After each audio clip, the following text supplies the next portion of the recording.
I recently found a tool that makes adding Stripe to your project about 10x easier.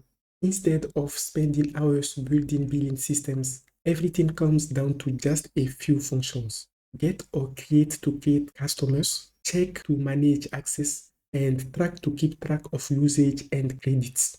To see why this is so useful, we first need to talk about the billing problem most apps run into. Let's look at a typical app. You have a frontend, a backend, and a database. Billing looks like just another feature. Soon as you go beyond a simple payment button, things start getting messy.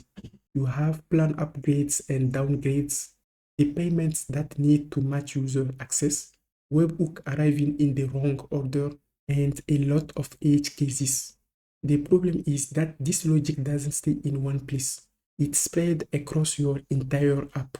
You end up creating tabs like plans, subscriptions, and credits. You add billing checks in your routes and middleware.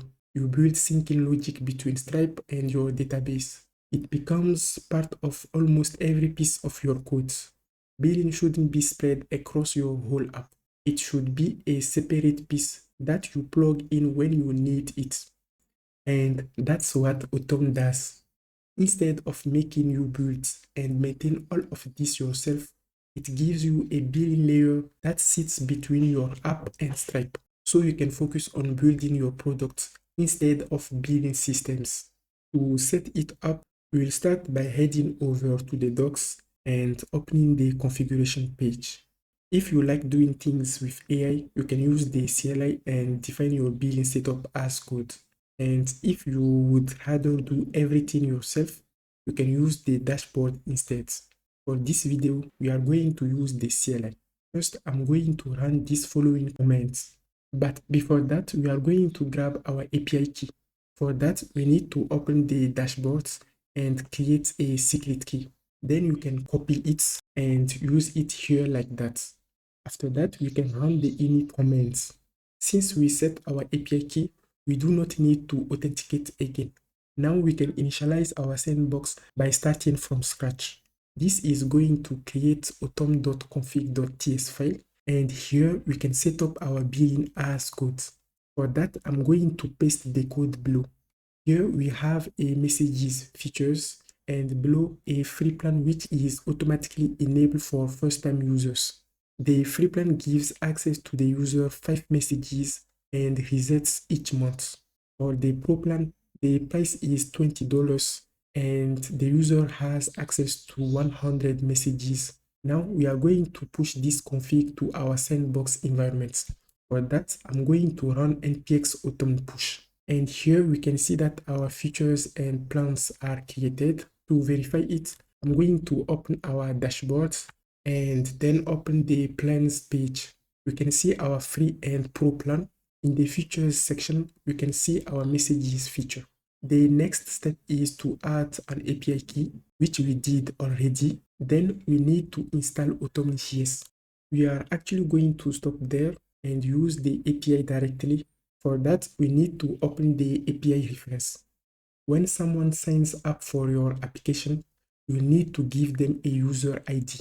For that, you will use get or create function. And once they've decided to pay, you will connect them to a plan using attach. Then you will use the check function to make sure they can access the features included in that plan. And whenever they use credits, you will update their usage with track function. Next, we are going to create several functions for each endpoint. First, we are going to initialize Autumn client. Then we are going to create a server function for list method. This is going to return all available plans. Then we have get or create customer function. Next, we have attach server function. Below that, we have check server function, which returns allowed, whether the customer is allowed to use the feature, and the user's balance. Finally, we have our track function. To track a feature, we pass the feature ID, the customer ID, and the value consumed. After that, we are going to create React hooks to call these functions so we can use them anywhere in our components. Before we test our app, I've created some custom logic in the default routes. Here we have the user ID and the feature ID. Below we have a function to format the plan price. Then in the home function, we call get or create endpoint using the hook use customer. Below that we have use list plans, use credits, and use track hook. Now we can test our app. This is the user ID and the plans we have created. Now I'm going to refresh this page. You will see that the user now have access to the free plan. We can check it in the dashboard. Here too, you will see that the user is created and is on the free plan. Now your question might be why the user has automatically access to the free plan. It's because we have enabled this feature. The free plan is enabled by default for all new users. Now I'm going to consume 1 credit by clicking on this button. You will see that the remaining credit is automatically updated. We can check it on the dashboard in the customer section. This is the user plan and the remaining credits for messages feature.